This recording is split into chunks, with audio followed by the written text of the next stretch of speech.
Assalamualaikum warahmatullahi wabarakatuh. Perkenalkan, nama saya Amanda Islamiyah dengan Prodi Fakultas Keguruan dan Ilmu Pendidikan PGSD Universitas Terbuka. Baik, berikut ini saya akan memaparkan beberapa materi tentang keterampilan membaca, menulis, dan pembelajaran keterampilan berbahasa dengan fokus menyimak, guna melengkapi tugas kuliah. Simak terus ya. Keterampilan membaca. Jenis membaca dapat diklasifikasikan ke dalam dua kategori, yakni membaca permulaan dan membaca lanjut. Membaca permulaan diberikan di kelas rendah dengan sasaran melek huruf, sementara jenis membaca lanjut diberikan di kelas-kelas selanjutnya, mulai dari kelas 3 SD hingga perguruan tinggi dengan sasaran melek wacana. Kemampuan melek huruf berfungsi sebagai peletak dasar bagi kemampuan-kemampuan berikutnya. Oleh karena itu, pembelajarannya harus dilakukan melalui kegiatan membaca nyaring atau bersuara dan membaca teknis. Dua pendekatan utama yang biasa digunakan dalam pembelajaran membaca adalah pendekatan unsuriyah dan pendekatan gestalt. Pendekatan unsuriyah menggunakan metode eja atau bunyi, metode abjad atau metode sukakata. Sementara pendekatan gestalt melahirkan metode kata atau lembaga kata, metode kalimat, dan metode SAS. Terdapat perbedaan antara membaca nyaring pada kegiatan membaca permulaan dan kegiatan membaca lanjut. Kemampuan membaca nyaring pada pembaca lanjut dilakukan untuk orang lain, sehingga keterampilan ini harus didahului oleh pemahaman terlebih dahulu. Penanaman konsep membaca teknis pada anak harus simultan dengan kegiatan membaca nyaring, karena hanya dengan kegiatan membaca nyaringlah guru dapat mengontrol dan mengevaluasi kemampuan melek huruf anak didiknya. Kegiatan membaca bersuara dan membaca teknis tampaknya penting juga untuk pembaca lanjut. Kegiatan membaca ini pada pembaca lanjut lebih diorientasikan pada kepentingan membacakan untuk orang lain. Prosesnya harus diawali dengan pemahaman untuk diri sendiri terlebih dahulu, baru menyuarakan untuk orang lain. Jadi, membaca bersuara atau membaca teknis bagi pembaca lanjut merupakan kegiatan yang dilakukan oleh pembaca bersama-sama dengan pendengar untuk mengungkap informasi dari suatu bacaan atau untuk menikmati bacaan tersebut.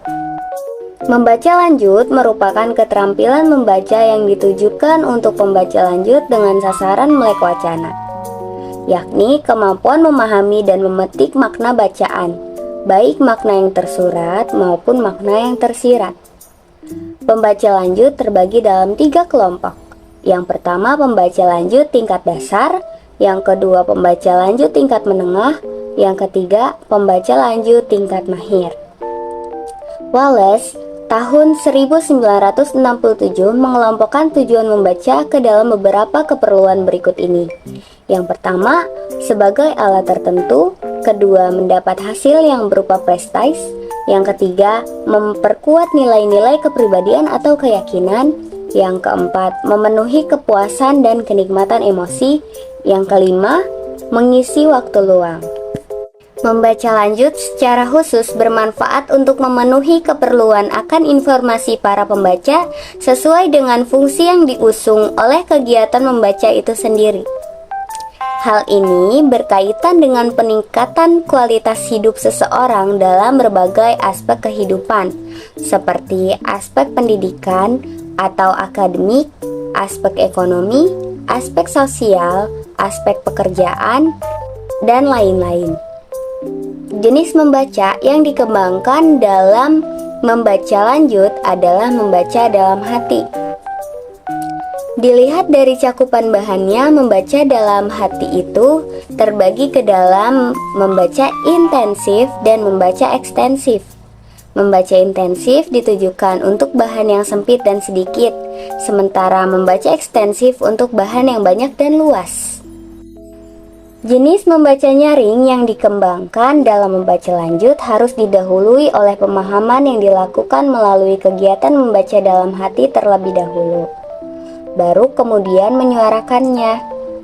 Contohnya, membaca naskah pidato, membaca naskah perangkat upacara, membaca puisi, dan lain-lain. Pembelajaran menulis di sekolah terdiri atas dua jenis, yakni penulisan permulaan dan menulis lanjutan. Menulis permulaan diberikan di kelas 1 dan 2, sedangkan menulis lanjut mulai diberikan di kelas 3 hingga kelas 6. Menulis permulaan merupakan kegiatan atau kemampuan menggambar atau melukis lambang bunyi bahasa ke dalam lambang-lambang tulis sesuai dengan konvensi sistem tanda yang digunakan oleh suatu masyarakat pemakai bahasa. Menulis permulaan diorientasikan untuk tujuan-tujuan berikut ini, seperti melatih kelenturan gerak tangan, menirukan gambar atau lambang bunyi bahasa, membedakan bentuk atau gambar setiap lambang bunyi, menulis tegak bersambung, dan menulis indah. Jenis-jenis menulis permulaan yang diajarkan atau dilatihkan di kelas 1 dan 2 antara lain yaitu menjiplak berbagai bentuk gambar, menjiplak bentuk-bentuk huruf, menebalkan berbagai bentuk gambar dan huruf, mencontoh huruf dari buku atau papan tulis, mencontoh kata atau kalimat dari buku atau papan tulis, mencontoh teks sederhana dari buku atau papan tulis, menyalin puisi atau lagu anak sederhana dengan huruf lepas atau huruf tegak bersambung, melengkapi cerita sederhana dengan kata yang tepat, menulis kalimat sederhana yang didiktekan guru dengan memperhatikan penggunaan huruf kapital dan tanda titik, mendeskripsikan tumbuhan atau binatang di sekitar secara tertulis. Di samping ada contoh-contoh, yaitu untuk menebalkan gambar dan tulisan. Oke, bisa dilihat ya, ada airplane, ada cat atau kucing, ada ice cream, ada ladybug. Nah, di situ ada penebalan huruf atau kata, terus juga ada penebalan gambar-gambarnya. Jelas ya contohnya? Nah, kita lanjut ke materi keterampilan menulis lanjut. Simak ya. Keterampilan menulis lanjut merupakan keterampilan menulis yang sesungguhnya, yakni kegiatan menuangkan gagasan, ide, pikiran, perasaan ke dalam bentuk lambang-lambang bunyi berupa bahasa tulis. Dalam hal ini, bahasa tulis merupakan medium dari kegiatan menulis. Fungsi utama menulis adalah alat komunikasi secara tidak langsung. Dalam kegiatan berkomunikasi, tulis si penyampai pesan atau penulis menyampaikan pesan, seperti ide, gagasan, pikiran, kehendak, dan perasaan melalui sistem lambang bahasa tulis kepada si penerima pesan atau pembaca. Maksud tujuan menulis berimplikasi terhadap jenis tulisan yang akan dihasilkannya. Berdasarkan gagasan De Angelo Tarrigan dikutip tahun 2000, halaman 23-24, mengelompokkannya menjadi 4 kategori, yakni wacana informatif, wacana persuasif, wacana kesastraan, dan wacana ekspresif. Jenis pembelajaran menulis di SD terbagi ke dalam 2 klasifikasi, yakni jenis-jenis pembelajaran menulis dan pembelajaran menulis bebas. Pembelajaran menulis terbimbing adalah pembelajaran menulis yang melatih dan membimbing si pembelajar untuk melahirkan ide, gagasan, pikiran, atau perasaannya itu berdasarkan rangsang-rangsang yang secara sengaja disediakan. Pembelajaran menulis bebas memberi keleluasaan kepada siswa untuk menuangkan gagasannya secara personal.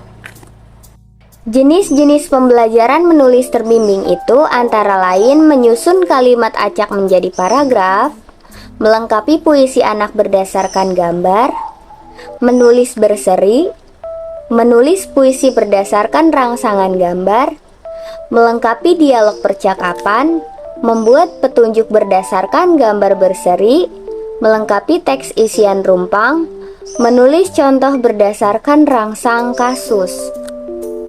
Jenis-jenis pembelajaran menulis bebas antara lain menyusun karangan sederhana, menulis pengumuman dengan bahasa sendiri, membuat pantun anak, menuliskan pengalaman dalam bentuk karangan bebas, menulis surat undangan, membuat ringkasan isi buku atau bacaan yang dibaca, menulis laporan hasil pengamatan atau kunjungan, menulis dialog sederhana antara dua atau tiga tokoh, menulis puisi bebas, mengisi formulir pendaftaran, menyusun percakapan tentang berbagai topik, mengubah puisi ke dalam bentuk prosa, menyusun naskah pidato atau sambutan, dan menulis surat resmi.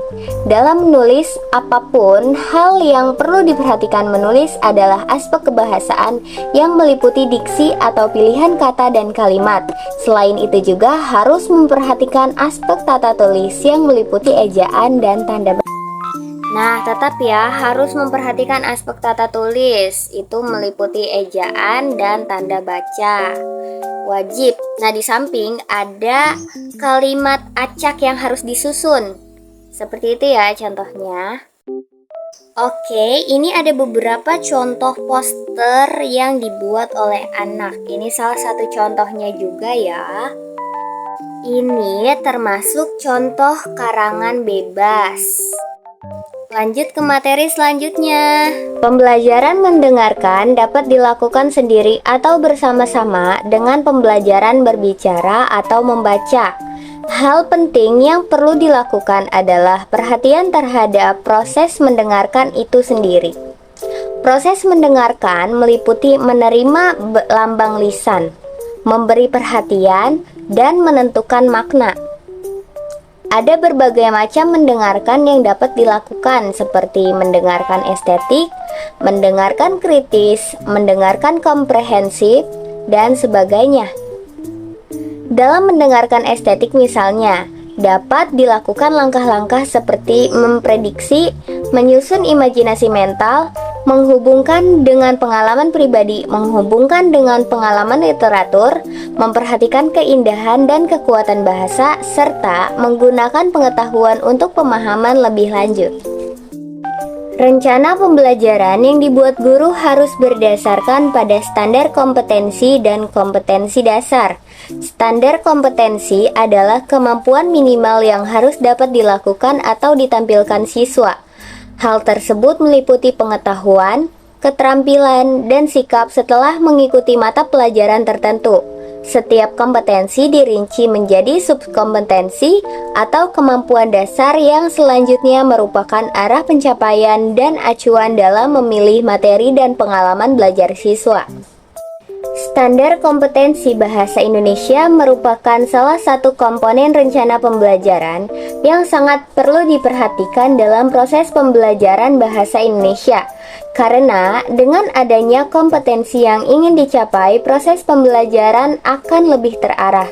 Beberapa bentuk penilaian yang dapat digunakan pada pembelajaran menyimak kelas rendah yaitu menceritakan kembali, menganalisis pelaku dalam cerita, mengidentifikasi nilai-nilai baik dan buruk dalam cerita, dan menggambarkan sesuatu secara lisan. Pembelajaran menyimak di kelas tinggi meliputi kemampuan menyimak, denah, lambang atau simbol, pengumuman, pantun, cerita rakyat, penjelasan narasumber, cerita pengalaman, berita, dan drama. Pelaksanaan pelajaran bahasa Indonesia di kelas menurut konstruktivisme diwujudkan dalam bentuk peserta didik disuruh menulis atau mengarang dan bercerita. Kegiatan inquiry dilakukan dengan langkah-langkah sebagai berikut. Yang pertama, merumuskan masalah, lalu melakukan pengamatan. Yang ketiga, menganalisis hasil pengamatan dan mengkomunikasikan kepada orang lain.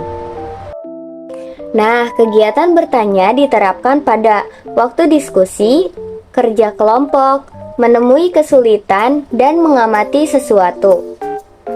Prinsip komponen masyarakat belajar menghendaki agar kelas dibagi atas beberapa kelompok.